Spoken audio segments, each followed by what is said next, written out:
Merci, bonsoir.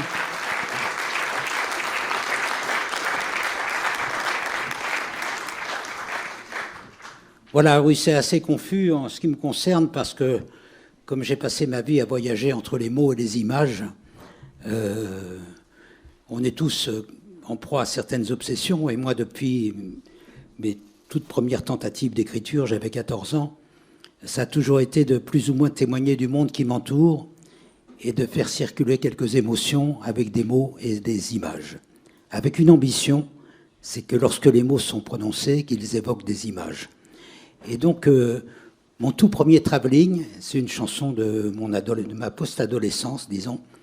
Et c'est une chanson, mon tout premier travelling, c'est une chanson dans le monde du demi-sommeil, enfin un travelling dans le monde du demi-sommeil, lorsque les images nous parviennent dans un apparent désordre qui trouve sa cohérence peut-être dans notre subconscient. Donc c'est un travelling entre deux exaltations amoureuses et charnelles. Nos corps apaisés peuplent notre chambre. La nuit de décembre viendra les bercer. Mon épaule nue accueille ta tête. Ma pensée s'apprête à courir les rues. Les images défilent dans un ordre fragile où le temps n'est plus rien. Rome, une nuit, la gare. J'ai perdu mon cigare en montant dans le train. En sortant de l'école, on roule nos cache-cols pour se taper dessus. Rue Mouffetard au passage, j'ai vu le Moyen-Âge en croisant un bossu. Certains d'entre vous connaissent le Japon, non ? Et donc, ce qui m'a ému, c'est que les peuples qui ont été le plus bousculés, dévastés sur notre planète, c'est ceux qui vivent selon la tradition orale. Hein, les missionnaires arrivent, ils disent « oubliez vos conneries, vous créez un trou de 50 ans et puis tout s'évapore ». Et c'est ce que les Américains ont fait là. Et rien, d'un village à l'autre, ils font des fêtes sans arrêt. Et ils chantent des chants très très particuliers. Et ce qui m'a vraiment ému, c'est que rien ne s'est évaporé de toutes les racines, de tout par la chanson.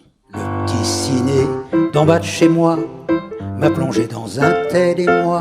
Ah non, attends, je suis où? Attends, excuse-moi. Le petit ciné d'en bas de chez moi, au petit jour, restait sans voix.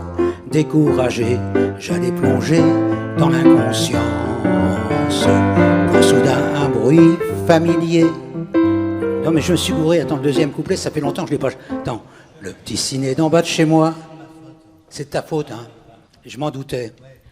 Je m'en doutais. C'est certainement de la faute. C'est de la faute de certains d'entre vous aussi, certainement, ici. Là.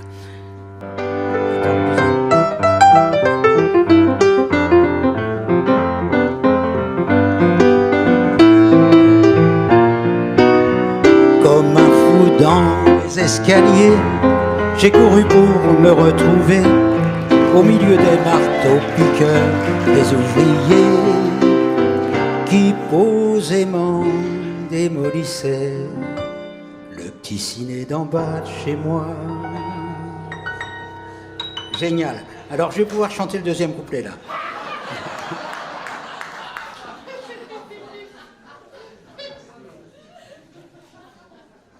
Ah voilà, alors le deuxième couplet. Merci, hein, ça s'oublie pas ce genre de geste. Hein. Le petit ciné d'en bas de chez moi m'a plongé dans un tel émoi en se taisant que je suis en pleine insomnie.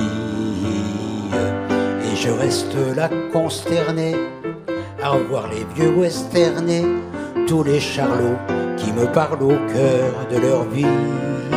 Ne partez pas, hein. Non, parce que ça peut encore se reproduire. Hein. Je compte sur vous. Mais on se verra tout à l'heure, je vous offrirai le disque, hein, c'est la moindre des choses. Merci. Génial, ça. On pourrait croire que c'est une mise en scène, mais c'est pas le cas. Hein. Hein? Ah, il y a un anniversaire?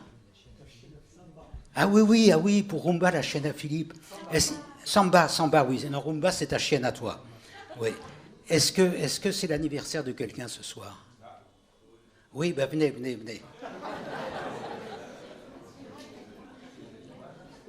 Non, non, c'est une chanson d'anniversaire que j'ai écrite avec des amis chiliens que j'adore. Ça, c'est le tout dernier, voilà. Ça s'appelle, c'est 60 ans de chansons à des titres divers, D-I-V-E-R-S, et parfois divers, D-I-T-V-E-R-T, sur l'humain et ce qui l'entoure. Donc il y a presque 40 chansons qui toutes sont dans la chronologie d'écriture.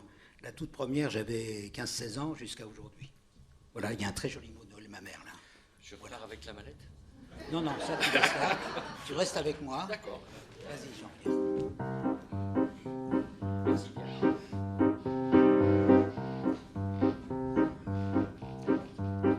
Avec toi donc nous fêtons l'anniversaire, avec nos danses, avec nos rires et nos chansons. On aimerait faire le tour de la terre et que partout les gens reprennent à l'unisson dans notre ronde, qu'ainsi le monde ressemble à cette soirée-là. Pensée naïve, quoi qu'il arrive, ensemble on recommencera l'année prochaine. Droit devant moi, je cours les routes en vagabond de grands chemins. Je fuis l'amour et ma déroute. Parfois je verse des pleurs sur mes jours anciens. Ce n'est que de l'eau, ce n'est que de l'eau, camarade. Pour l'instant il nous faut bûcher l'histoire de France. Tant pis si l'on oublie de nous donner des prix. Sur les bancs de l'école, nos projets de vacances nous feront patienter jusqu'à ces jours fleuris. Et j'ai vécu beaucoup à Montmartre. Et j'avais un ami, là, vous connaissez Montmartre, hein? Mais par contre, ce qu'il y a tu peux commencer à t'amuser quand tu veux. C'est vraiment très curieux, cette butte de Montmartre, parce que c'est comme un continent avec des territoires très très définis. Il y a le Montmartre olé olé, Pigalle blanche et tout ça. Il y a à Montmartre, moitié populaire, moitié un peu bourgeois, qui est la place des Abbesses. Il y a le Montmartre, plutôt bourgeois, qui est l'avenue Junot. Le Montmartre touristique de la place du Tertre. Et le Montmartre prolétarien de la mairie du 18e. Et il y a des frontières très précises. Et j'avais un ami qui habitait là parce que l'aventure Sarava, on était installé à la place des Abbesses, qui s'appelle Teddy Vrignot.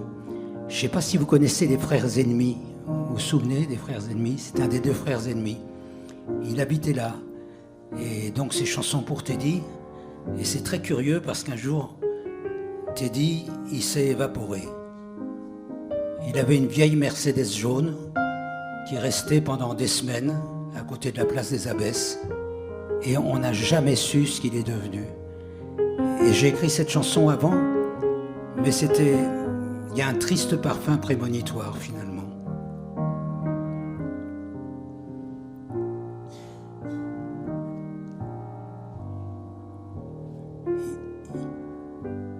Il était né le bourg, rue Berthe, loin du Louvre et de Passy la belle. La butte avait coiffé son beau chapeau de fée pour l'accueillir près d'elle. Un air presque divin montait la rue Norvin, cette chanson si belle nous parlait des truands qui en chantaient bruant. C'est bien qu'on le rappelle, c'est bien qu'on le rappelle.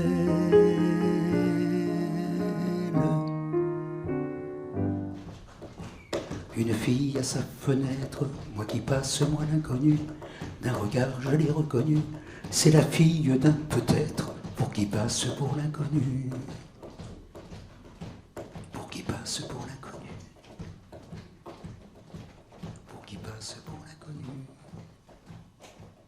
Alors l'histoire, c'est que le Christ, à 21 ans, est venu dans ce hameau du Japon pour poursuivre ses études de théologie. Il est resté 10 ans. Et il a suivi sa vocation qu'on connaît tous.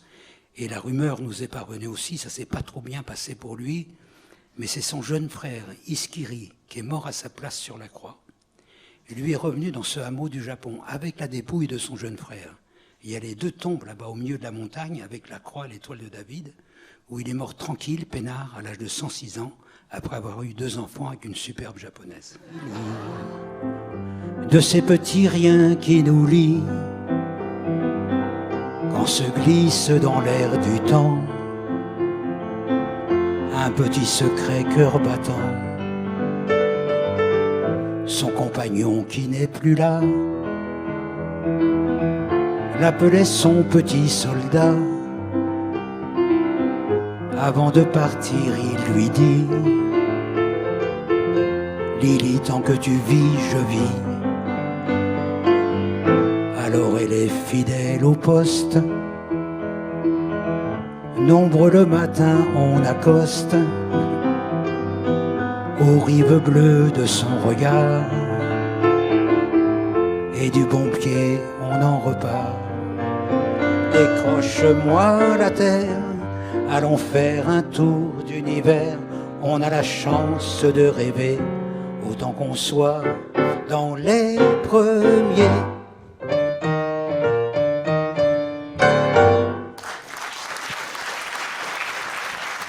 Moi qui suis peut-être, j'insiste sur le peut-être. Moi qui suis peut-être le Français le plus brésilien du monde, j'aimerais vous parler de mon amour de la samba, comme un amoureux qui, n'osant pas parler à celle qu'il aime, en parlerait à tous ceux qu'il rencontre. J'en connais que la chanson incommode, d'autres pour qui ce n'est rien qu'une mode, d'autres qui en profitent sans l'aimer. Moi je l'aime et j'ai parcouru le monde en cherchant ses racines vagabondes aujourd'hui pour trouver les plus profondes. C'est la samba chanson qu'il faut chanter.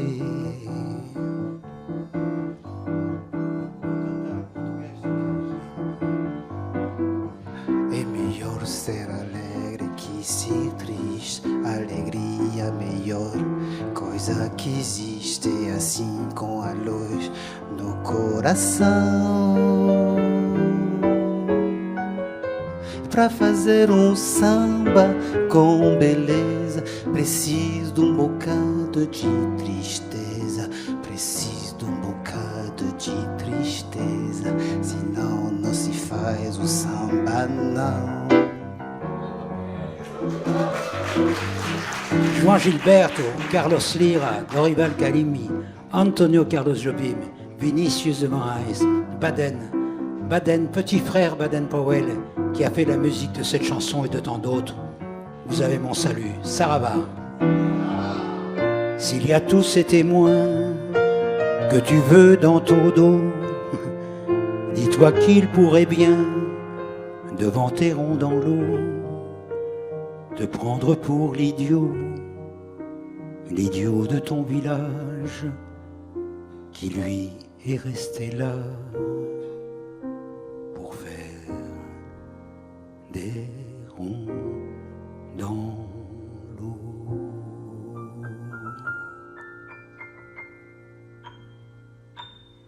L'anecdote que j'adore, parce que le dernier couplet, c'était pas celui-là. C'était le mec qui revenait 20 ans plus tard en bagnole avec femme et enfants sur les traces du fantôme de Paulette. Et Yves Montand, très très pudiquement, du bout des lèvres, parce que Yves Montand, il fait partie de ces grands passeurs. Je veux dire, quel aurait été le rayonnement de Jacques Prévert, Francis Lemarque? Ce sont des gens comme Yves Montand, comme Fréhel, comme Piaf. C'était des grands passeurs. Et du bout des lèvres, il me dit, écoute, j'adore cette chanson et tout ça, mais pour moi, ce serait mieux si c'était comme un petit film qui commence le matin et qui se termine le soir. C'est donc provoqué par lui que j'ai écrit ce dernier couplet. Mais où? Alors l'importance du mot, c'est incroyable. Parce que le dernier couplet, c'est Quand le soleil à l'horizon profilait sur tous les buissons nos silhouettes, on revenait fourbu, content, le cœur un peu vague pourtant de n'être pas seul un instant avec Paulette, prendre furtivement sa main. Donc, seul un instant, vous voyez l'image, c'est le mec qui se laisse distancer par les potes pour s'offrir une petite parenthèse avec Paulette. Et quand il était en studio, j'étais pas là, il a fait une erreur infime, et l'image se rétrécit tout d'un coup. Au lieu de dire de n'être pas seul un instant, il a dit de n'être pas un seul instant. On revenait fourbu, content, le cœur un peu vague pourtant, de n'être pas seul un instant avec Paulette. Donc décembre 85, j'y vais, j'étais avec ma femme et j'y allais. C'était dans une grande salle à la cité universitaire. Et j'y allais un peu comme ça parce que j'aimais beaucoup ce mec et au vu de son parcours, je redoutais un théâtre un peu dogmatique, politisé au premier degré et tout ça. On arrive, ils étaient 12 sur scène, on était 4 invités dans la salle. Je me dis, aïe, aïe, aïe. Et au bout d'une heure, j'étais complètement charmé. Il y avait tout ce baroquisme latino, des parfums de Garcia Marquez et tout ça. Et je lui dis, mais tu vis comment? 4 invités dans la salle. Et là, le scénario s'emballe. Et il me dit, écoute, je fais des stages avec des amateurs. Ça se passe dans l'arrière de l'église Saint-Eustache, dans les Halles. Viens voir, c'est le samedi et le dimanche. J'y vais, ça m'émeut. Il y avait une trentaine de personnes, un cordonnier, une infirmière, un chauffeur de taxi, des gens, quoi. Et c'est là où naît l'idée d'écrire une pièce de théâtre ensemble, qui s'appelle Le Cabaret de la dernière chance, qui très brièvement est l'histoire d'une nuit dans un cabaret au début du siècle dernier, dans le désert d'Atacama, lors du passage de la comète de Halley. Il y a ceux qui rêvent les yeux ouverts et ceux qui vivent les yeux fermés, ceux pour qui tout va tout à l'envers, jamais le cœur abîmé, résigné, si quelques paumés de l'univers, au cabaret de la dernière chance, se retrouvent autour d'un dernier verre, viens prendre un air d'insouciance et danse.